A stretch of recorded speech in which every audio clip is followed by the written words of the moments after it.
My name is Igor, this is Ivan with me. We are the Origin Tales studio from Novi Sad, Serbia. Tonight we're going to talk about our journey through the animation industry, particularly in Europe. And when I say animation industry, I mean on the part of the industry that deals with the original content creation. So if you want it in the easy words, it's cartoon industry. So firstly, I would like to say that this is not a technical talk. So we are not going to talk about how we made things that we made, but we rather want to, share some experiences in the sense of what we found out on our journey from, making a certain material and then pitching it on the various events across Europe. And since we, this was initially intended to be more in the form of a dialogue, so please feel very welcome to interrupt us at any time if you have something on your mind or we were unclear about anything, because the main point is to actually share some experiences and to share some knowledge.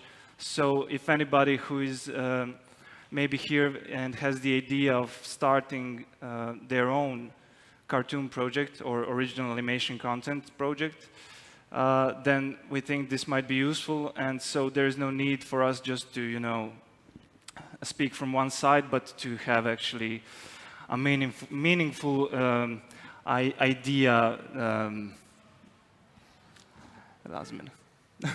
exchange. Thank you. So just for the context, we would like to say how we started this. And we think it's important to note how we started. So it's not just something that fell out of the sky, but our background is actually from here. And this is not Origin Tales yet, but this is the company that we used to work for, called Apex Entertainment. And Apex Entertainment is one of the leading gaming companies in Serbia. And we had this luck to start very early off with this company when there were just a couple of people, and managed to grow it to almost 400 people in the span of the five years. So this was perfect ground for starting something as original animation content development. Why? Because we were surrounded by amazing people, really, so lots of talent around you, and you have something to start with. So we just thought that it was important to note this, that we started from the good place, and eventually ended up with the studio of our own. So from here on, even we'll take and speak to you about how actually our company Origin Tales started from this point on. Yeah, it's the same slide. No, same slide. Sorry. Yeah, actually, I'll take the idea for creating animation started in my early life, but I'm not going to speak about it. It's from when I was a kid. I started drawing on the side of the book, animating, getting punished because of it, but we won't go that far. In 2013, we were working for a company. I always wanted to do animation in one way or another. So 2013, the company was expanding to other fields than gaming, which was primarily activity of the company. So I jumped on the chance, and our director approved us to go into development of animation. I knew nothing about business side of animation. I was just the enthusiast who wanted to make his own cartoon. And then I got a job also to think about business and marketing, which I never knew how to do. And just for the sake of testing, we made this first, let's say, short pitch Bible, a concept for a show that was and wanted to go outside with it to see how the industry worked, to meet professionals where we knew nothing at that point. So we went in 2014. We went to FMX conference in Stuttgart, which had a small part only dedicated to cartoon creation. So there was like big networks like Nickelodeon, Cartoon Network, Disney, Friends TV, DreamWorks, and we brought our, let's say, polished third there and pitched it. And the first thing that it was kind of disappointing at first because we didn't know how big it was, what we have to know, what we have to do. We got all of the questions, like just showing the pitch document, which had beautiful, like, okay, not beautiful, but okay visuals, and getting the questions like, what's the conflict of the character? How many episodes? What's target audience? How do you plan to finance it? Where do you see us fitting? We pitched it to Nickelodeon at the moment. Where do you see it as our program? Which of our televisions? And it was like, I had zero answers to those questions, but it was like, this is what I went there. So we came back home, realized it was much more bigger than we thought, not just going with your best idea ever and then somebody picks it up and the magic happens. So we either have to drop it or take it more seriously. We kind of took it more seriously and established a group of creatives inside of the company, doing it part-time, developing ideas, just storyboarding, having fun, just to see where it will take us. And then we agreed upon some of the things that we want to do. So we wanted to do TV series, not feature films, because we believe the TV series is, I wouldn't say easier, but it's not a biggest gamble as doing a feature animated film in Europe. And you can see the results much faster. It's much faster production than a feature film. We wanted comedy. We wanted something that comes from our side, from our experience, not going to produce like a bad copy of American comedy show or superhero swords. Like let's just go from something that's ours, like Balkans, but try to make it much more appealing to a broader audience. So after that, we realized that part-time is not good enough, so we had to establish a real like full-time running team of creatives to do a proper development. So we established Origin Tales in 2015, end of 2015. Next slide, please. Yeah, this is our cat from the office. And then at that time we focused more on producing more pitch Bibles, just to go out and test what humor works, what doesn't, not going straight to pilot, investing a lot of money and not knowing what's going to happen. So at the time we produced 3 ideas, 3 pitch Bibles. The first is Dimitri and Kim. It's a story about 2 boys who are surviving everyday boredom by going on magic adventures. This is some of the development photos. You can see the Balkans influence here. So they're going on magic adventures just to survive the boredom, and we have the older one, which is Dimitri, and he's the enthusiast. He sees magic in everything, but there is actually no magic there. And the younger one, who is Kim, he's a savant. He doesn't speak, but he sees the reality of this world. You can go. So this is some of the shots from the Bible that we did. And the setting is, as you see, the gray surrounding of let's say, our everyday life.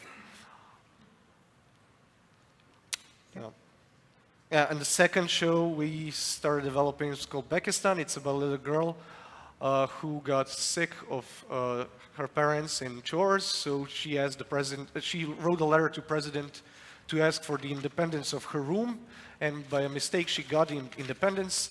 So her room became a country, and soon as that happened, she got the Eastern European dictator asking for asylum, so she gave it to him, and then now she has like a dictator and her toys as citizens of her country, and the whole conflict is about the kid and the older, let's say, kid, because the dictator is also like a baby, and trying to escape, for him trying to escape the room, and for her trying to fight the parents. And the third one was called International Space Station. It's about space race between Americans and Russians who sent just for the sake of being the first two non-cosmonauts. They just sent like random people just to be first there on the space station. And when the race was over, they came to at the same time. They were stuck in the space station. Nobody wanted to bring them back. So this is like a story of two of them trying to live together, having their differences. And after 20 years, they don't know what's happening with the world. They are still in the 70s. And that was the third show. The fourth show we didn't actually develop fully, but it's about monsters, everyday monsters that actually do all of the stuff that we don't like, hiding our keys, our remote control, making things messy. And it was more intended like a short format, 3 minutes, just for the younger audience. So as you see, not all of the graphics were beautiful. We just focused on the ideas, not trying to, as with the first thing, to polish it too much, just to see which of those shows will have some kind of reaction. And then we went with those three Bibles. We went to MIP TV in Cannes, which was the wrong place to go for us at this stage because we had only the concept. And MIP TV is a huge market where people sell and buy content that's already been made. So we tried, it's like 15,000 people. No way to book a meeting with anybody to show your project because everybody's overbooked in advance. So this is what we also learned. It wasn't a complete waste of time for us because we somehow randomly ran into a lady from Cartoon Network who was interested in the Dmitry and Kim project. And after that, we also, you can go further. In that time, we had interviews with Cartoon Network. They saw the show. They said, it's a bit too, they used the term hostile for our audience. And also one of the things they had a problem with is the language. Even if you can speak, and write English, you actually can, you're not in this like, it's not your native language. So they had a problem like, yeah, we understand the humor, but this is not how we talk. So you need either Canadian or American writer on board for this to be for our network. There was no promises like change those things that we don't like, and who knows, like no contract signed, nothing. So we started changing that. And in the meantime, went to Cartoon Digital in I think it was in Munich, where we met a producer of Adventure Time called Fred Seibert. And also met Friends TV and also Disney XD producers. We also pitched to them Dmitry and Kim project because that was the only one that was attracting anybody at the time. And then we ran into this problem where we started kind of fixing our project in this American audience direction. Then the Friends TV saw it and said like, yeah, this is too American for us. And then we entered this loop, like what to do now, and it was like we're wasting money. And well, where is this you after me? Yeah. I don't know what I wanted to say. Yeah, I wanted to end with, yeah, this is where we had this huge problem, like either we go this way or that way, or we do it solo, we didn't know. So one of the things that happened after that, Dmitry and Kim got accepted for the biggest animation pitching conference in France, which is Igor. Igor is going to talk about it. Yeah, that's the three of us pitching at the Cartoon Forum, which is the, well, probably for Europe, it's the biggest event for original content creation.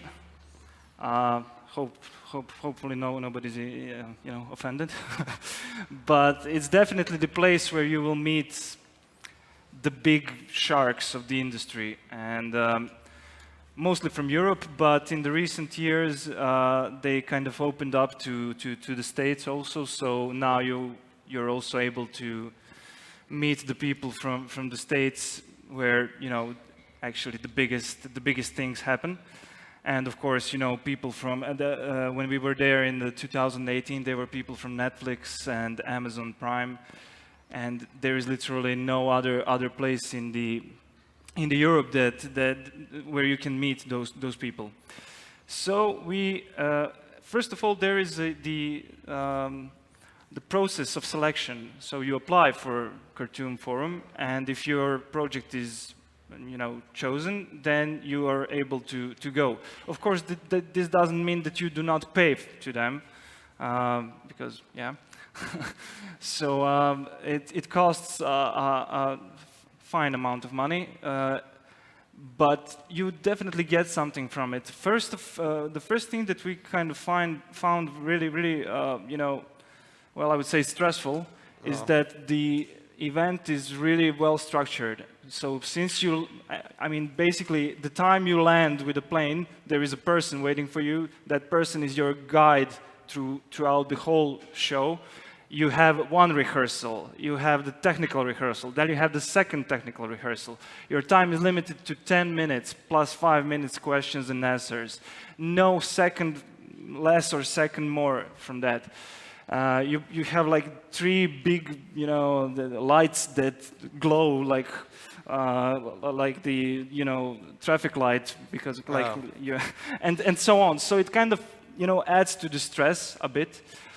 But it's well worth it, because you have this experience, you get this experience, and you get the chance to really meet the persons who mean something, especially from the TV production in Europe, but also in the recent years, as the whole market is changing, and Netflix came in, and now VODs are video on demand platforms. That is. They are kind of starting to change the scope of the market big time.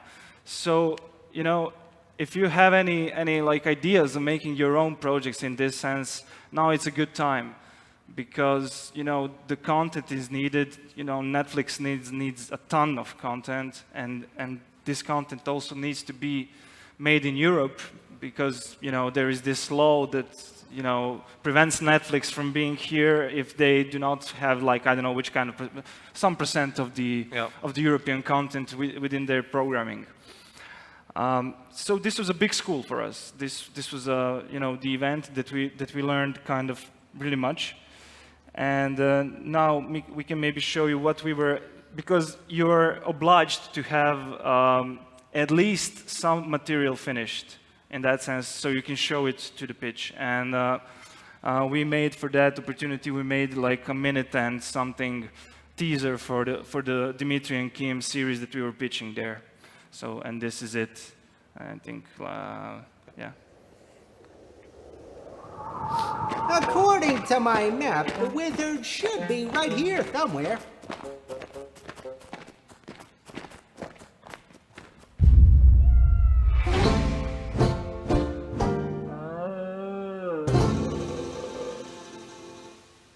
What do you mean, where I got the map? I dreamt of it. If you weren't so lame, you know that the only way you can get quality high-adventure quests.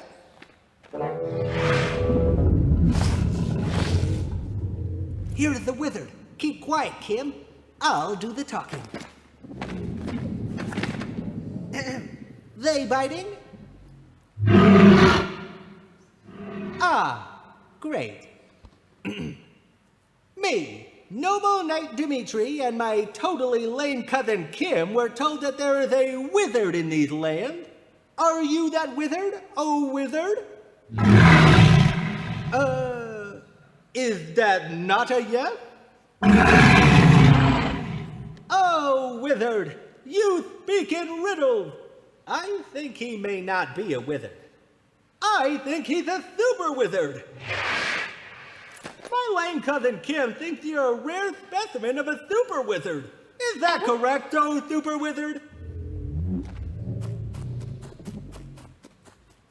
Yeah, I just wanted to add, we had like, since we got us accepted for the Cartoon Forum, we needed to deliver a teaser in 1 month. And I managed to postpone it on 3 months. And we did it in like, there was like everything was done in rush. So the amazing team actually stayed overnight to do everything. And the script there was no script at the time. We just wanted to show the world. As you can see, there's nothing specially happening there. And we actually did it longer, and the limit for the teaser is 1 minute, so you cannot, so we have to edit it out. So the ending is kind of edited out. But anyway, it had like a good, it was appealing to people. And after the pitch, actually, we got approached by a same person that I met a few years back that I pitched the same project to, the guy from Disney. So I pitched him a project. He said, send me the material, and never answered after that. And after this pitch, he came like he saw the project for the first time. He said, send everything. And I was like, okay, just resend the same email. So yeah, you have to at least be pushy, try to, not bother people sending thousands of emails, but at least need to have this kind of... But you definitely need to, pull them for their hands while you're there, and you need to be really aggressive in that sense. I mean, of course, in the boundaries of polite, and so just to fast forward it to the 2018, which was the second year we went to the Cartoon Forum, not with this project, but with the other one. That was when we actually learned that this is a very closed circle of people, because basically everybody who was there in 2017 was there in 2018. And sorry, not only that, but from 2014. Yeah, so it's like a bunch of people who eat well and drink well, and there you get the impression that it's really hard to penetrate this circle and to enter the animation market as it is. So yeah, even we'll continue with what we kind of did after this pitch went, and when we came home, what we did, what was the knowledge that we took with us, and what we did with it. Yeah, actually, the pitch before the first Cartoon Forum, because you said there is another year. Anyway, after that we also pitched in different places. I just wanted to add with different projects. We went all over Europe, wherever you can grab somebody and pitch somebody a project. So it was kind of when we realized it's the only place where you can actually meet people, and they have to see you many times to know that you're serious, that you really want to do this. So, but that was, I mean, it was after some time, after a few years, that we realized that sending emails is not going to do it, like achieve anything. So we came home, had some response on Cartoon Forum from the project, and it was many people interested in it, but the communication slowly died out after a few months. And after like a year and a half, we got the feedback from Nickelodeon that we all completely forgot about, that we ever pitched to them. It was like a year and a half, and it was like sending us feedback, and we're like, yeah, this is like, I don't know that we ever talked to them. So it's like a really slow process. And we came home, definitely had to change the strategy. So we tried to, like, let's see what we know, like what we know is, because we come from a gaming background, let's try to expand the IP. The 360 model was a kind of a huge word at the time. Yeah, so we started experimenting. Yeah, never mind. We wanted to show you. It's not that important, anyways. We wanted to show you just the demo that we did for Same Universe. Started doing a point-and-click adventure with Dimitri and Kim, and also experiment with comic books. But yeah, that was the kind of, I would say, the first wall that we ran in. And I want to share some things that this is not like this things that I'm going to say is more true for us, but it can also be true for other people. What we learned, what works, what doesn't work, and what are the ways to do animation. And I divided it in some sentences that you can see. So the first way, I said no easy way out, means that we learned that when you go there, there is not a guy waiting for you with a suitcase full of money. That's everybody knows that, but it's some kind of, in the back of your mind, somebody's going to like my idea and just give me the money, which never happens. There is the reason for it. We came with the gaming background, so everything that we kind of get as a deal in the end, it was mostly for gaming. People from animation wanted to do games from their animated projects. So it was like, we showed a gaming portfolio, they're like, yeah, you do games. And like, no, we want to do a TV show. But so having a portfolio, and also the most important thing is having your project really nailed, like having I would say now pilot episode is probably, it doesn't have to be like full length, just need to be like, I don't know, 3 to 5 minutes to show that you are capable of doing it, really knowing like what your project is about. So, and doing the market research, that's really, really important. And this is that I spoke with a lot of people. People are afraid that somebody is going to steal their idea, which is also never going to happen.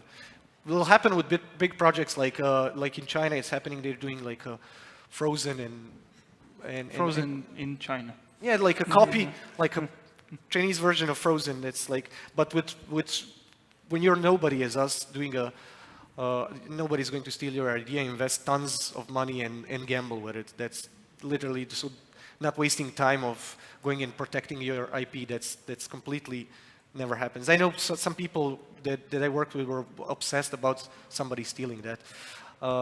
And also if they steal it, you have tons of ideas and it's a sign that you're doing a good work, but it won't happen. So in Europe, co-production is a must. So we learned that doing stuff by yourself is really, really hard, especially because animation costs so much. And we don't have that much of public funding that can support the whole production, especially for TV series. There's literally nothing that you can access.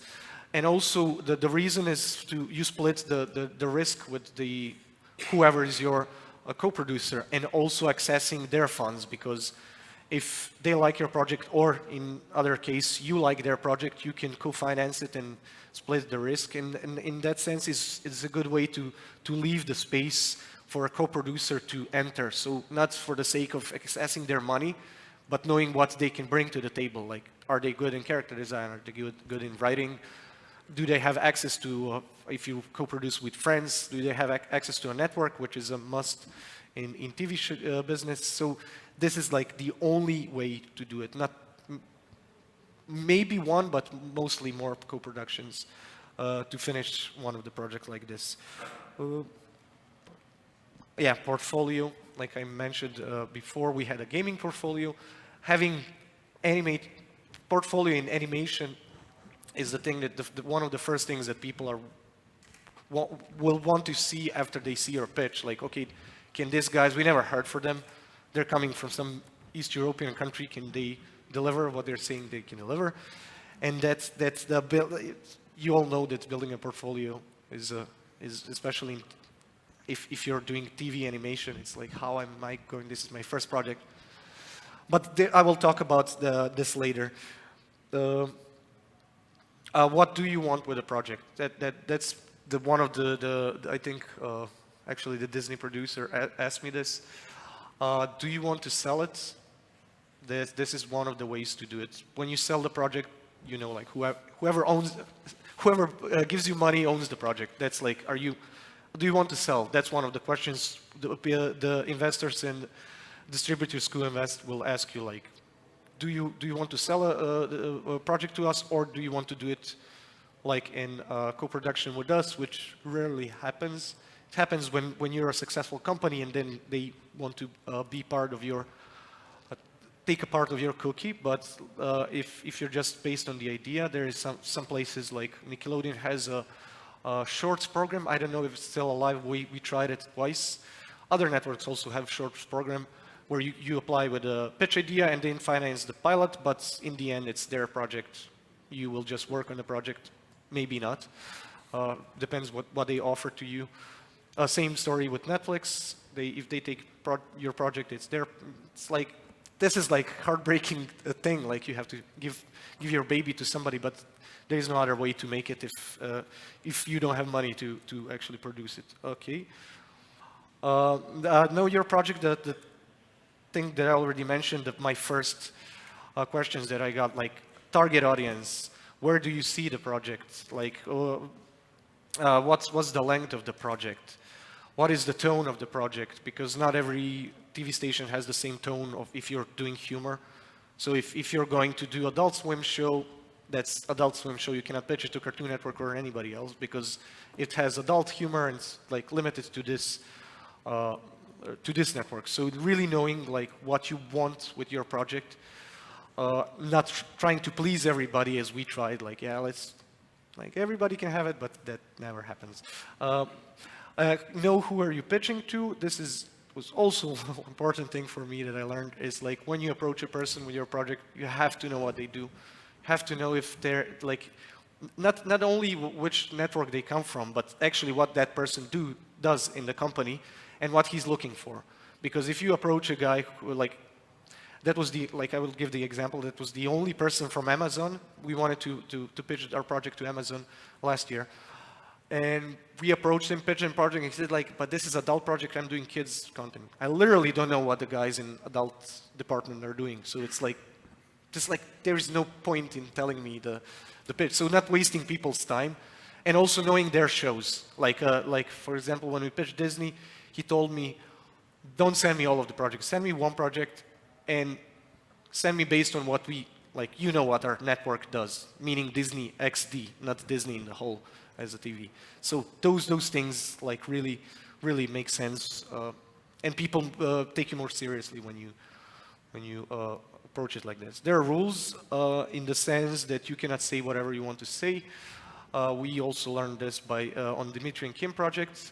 Some of the humor won't work even if you want it really badly, and if you change it, it will lose a lot of what you wanted to say. This is the rule. All of the networks have rules that you have to like go by, and I don't know. In the end, I realized that a lot of the projects where I started was lost in this process of going by the rule book. But this is simply how the TV. It's a public TV. It will be shown to millions of kids. There is no censorship, so they have to be a censor. Yeah, next slide.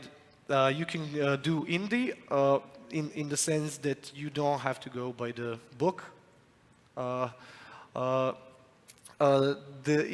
the sense that I saw a lot of successful projects, and you probably know a lot of successful projects that didn't go by the book, didn't go by rules. But they were doing animation for the sake of animation. They never wanted to be successful, but in the end, they made it mostly through YouTube. And like this like free animation, and as David Levi in his book Directing Animation called it outsider animation, literally meaning being outside of this concept of you getting this size of the book and you have to read everything and get into it to produce research. So there is a way around it, but it's same. I wouldn't say it's a different, like it's easier or harder. It's same gamble as going with the networks. In the end, be realistic with what are you bringing on the table. I mostly mean on your idea. So we wanted to do everything and anything in the beginning, and then you realize like if you're going to be full 3D CG. Talking characters, many characters, it's going to cost a lot of money. And when you go, and even if the person is interested in the project, asks you like, oh, how much is one episode? Like $500,000? Okay, it's a huge gamble for them also. So trying to be realistic, like also with the person who is creating or writing the project, like don't have 10 characters, don't have, like if you really want to do CG, do it, but find a way not to cost millions because nobody's going to invest in it. Talking about TV industry. Yeah, and this meme is one of my favorites. It's the survival in this business is, I mean, like the most important thing, to find a way to do to do your own personal projects, your IPs, and somehow survive and not starve. So finding this other source of money that's not going to take all of your time, like I know it's really hard. It's still hard for us to survive and still invest money in those projects, but it's a must because there is literally no other way to do it. Or find a guy with a suitcase full of money would never happen to us. And Igor will say some more things of where do we stand now, or about other funding ways of your project. Well, yeah, this is just the couple of thoughts on how you can actually fund your project. So of course, media here is just the example of the European program that funds these kind of things. So of course, it has its limitations and has its good and bad sides. But currently, probably the only European program that allows you to take the money for the original animation content project. Of course, you can try to crowdfund it, to kickstart it, but please be aware that the Kickstarter, I mean, of course, maybe you already know this, but it's really important to stress this out. Kickstarter is a promo campaign, actually. So if if you want to invest in your promotional campaign, think about Kickstarter as a promotional campaign and invest money in it. Meaning that, find the people who know how Kickstarter campaign functions, because you don't know, I mean, if you never did it, you don't know how they function. And, don't make any mistakes in the process. I'm literally speaking from the experience. So be ready to invest in your Kickstarter campaign, of course, and not the less important, but maybe the most important, to try to use the funds that are domestic. So in our story, the big help came from the Film Center of Serbia, who funded some of our projects and actually enabled us to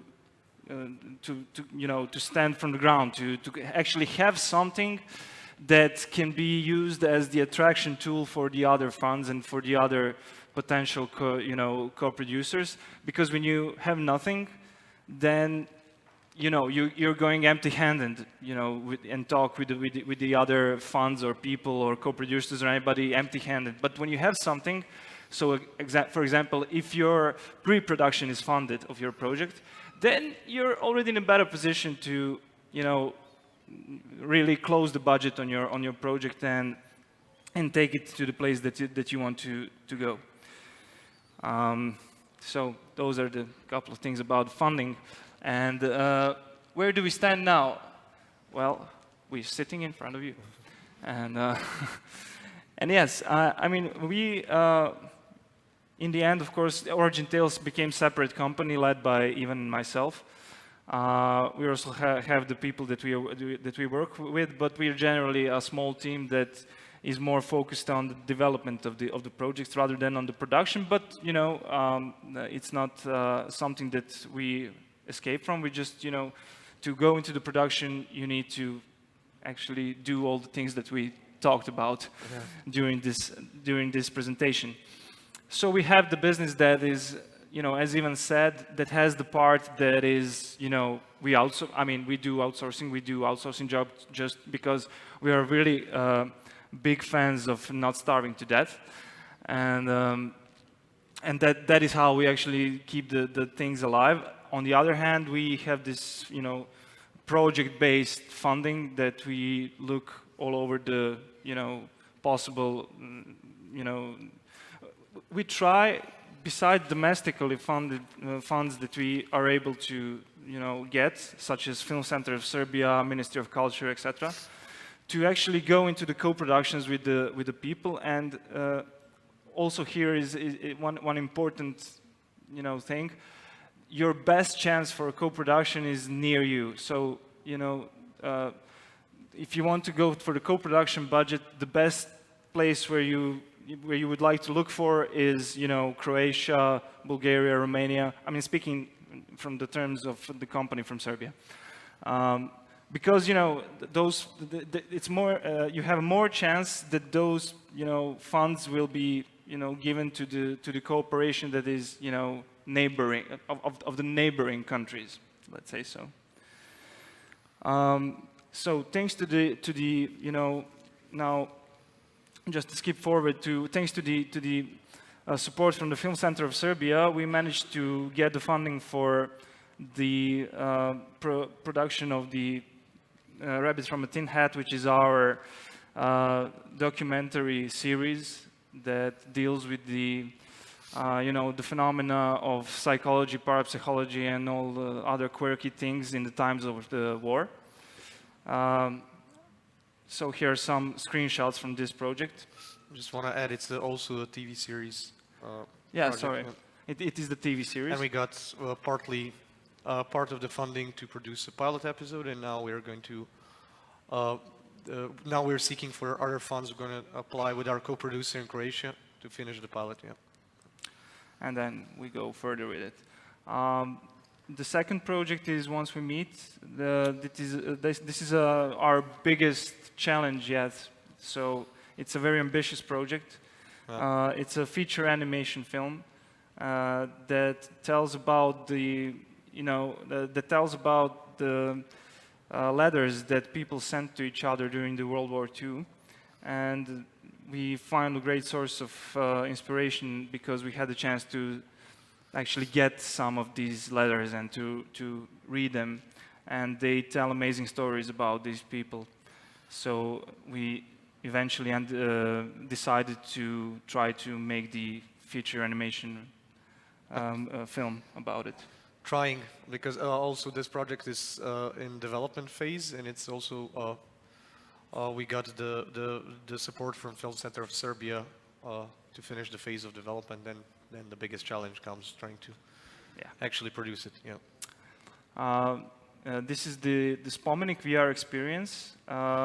This is the VR experience that we did, and the author is Ivan Knežević. Origin Tales did the production. It is the VR experience project about Yugoslavian old and forgotten monuments, which now actually gained a lot of attention, especially because of the MoMA exhibition and everything in New York. But by the time that we were starting this, they were really eerie and forgotten. Now they're kind of again in the spotlight. Yeah, so and it actually.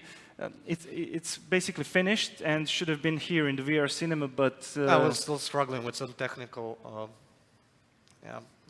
the last moment, like a few days ago. The last moment bugs. We didn't want it to show it because it still has a lot of problems. And we also do, besides this, we also cooperate with other animation studios. Particularly, this one is with the Italian animation studio called TV.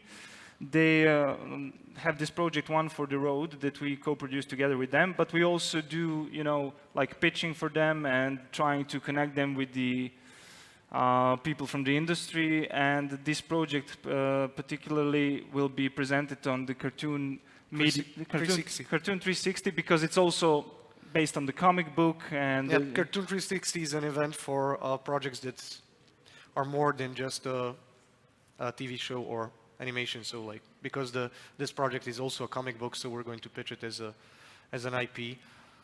And it's important to say what is it about. It's about famous people making a journey to become what they are today. And for example, Oscar Niemeyer, the architect of Brasilia. So this is the first episode. Actually, the pilot episode, it's already done. Unfortunately, we cannot show it because the rights with the Niemeyer families are still not cleared, but it exists. I can show you on my phone, but I cannot show it here. So yeah, if you want to see it. And in the end, this is the hardest question. Why should you do it? I mean, the pitching and bothering. As one of my friends called me, animation hobo. He said, like, you always go places and come back and nothing ever happens. It's like being a hobby animation. But that's actually not true because it does happen. You just don't come with a suitcase. I think it's important if you want to be successful in this industry to find a way to enter it. Through the conference, you will meet other people like you, other companies from all over the world that are trying to do the same thing. And that's, for me, the most important thing. Finding a company or a person or a talent that you can co-produce something with. That's, for me, the most important thing. This is how we met the Italian company. And we're now trying to work on each like we are helping their project, they are helping our project. So this is, for me, and also if you want to meet the people who are actually giving funds and this distribution, they have to see your face not only once, but many times, stay in good terms with them. But as I said, for me personally, the co-production is the most important thing. So yeah, I hope this wasn't too depressing for you guys. Probably heard a lot of inspiring talks. This was a bit more painful. If you came here with the project in your mind that you wanted to do in the field of animation content, don't give up now. But because I personally I see this as a good opportunity to learn something, to avoid mistakes that we made, because it will be much easier it would be much more easier for us if we knew the things that we know now, and sharing these experiences is really the thing that we would like to do, because we know and we see the places where improvements can be made, and actually the ways of how you can do it. And seeing the Serbia develop in the sense of not just gaming industry but entertainment industry in general, we see both this conference and the things that we do as the force that will drive the creative industry of Serbia forward in the future. So we wanted to finish this on a bright side of the scale. So thank you very much for listening to us, and we are open to any questions if you have them.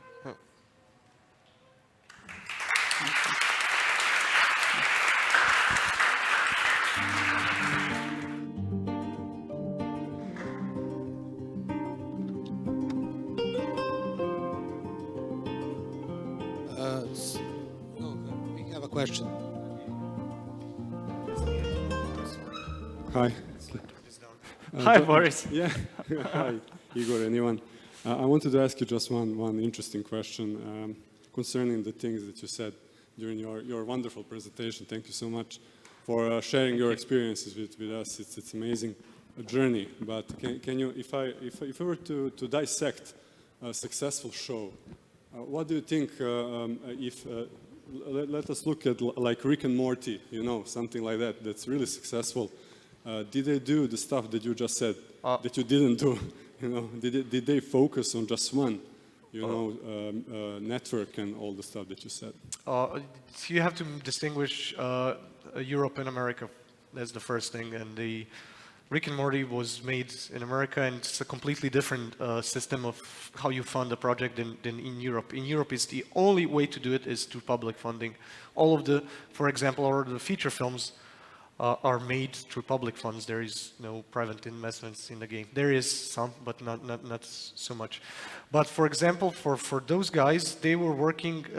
They went to a ladder. It was also a long road for them to make a Rick and Morty, and they were producing a lot of pilots, animation, but they all worked in the studio. They actually worked in the studio, and that's one of the good ways to approach it. You work in a studio and then you pitch to your executives, and that's most of those kind of shows come this way. All of the Cartoon Network shows, except maybe Amazing World of Gumball, come from inside people. So all of the shows that you see are the team that did Flapjack and people from Adventure Time. So this is, I wouldn't say it's easier. It's not easy. It still needs to, for them, it was also a long road to come to this Rick and Morty that we know today. But I think it's a totally different game. They go and pitch door by door, but they are there. They have the access directly to those people. One of the things I wanted to mention, we spoke with Hollywood producers that are interested in one of our projects. Still nothing's happening there, but for us, it's a good idea to think it that way. Like, even if they're not a big producers, at least they're there. At least they know people. They don't have to wait for somebody to fly to a conference. They can go every day. So I would say it's easier there. I don't know if I answered your question, but... Yeah, you did. You did actually. Okay. Thanks. Best of luck. Thank you.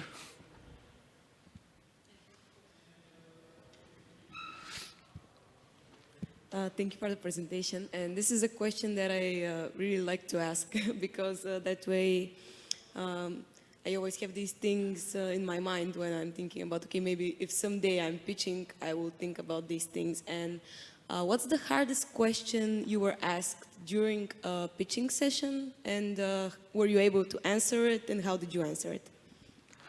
I have one. Okay. The hardest question for us, there's like actually two.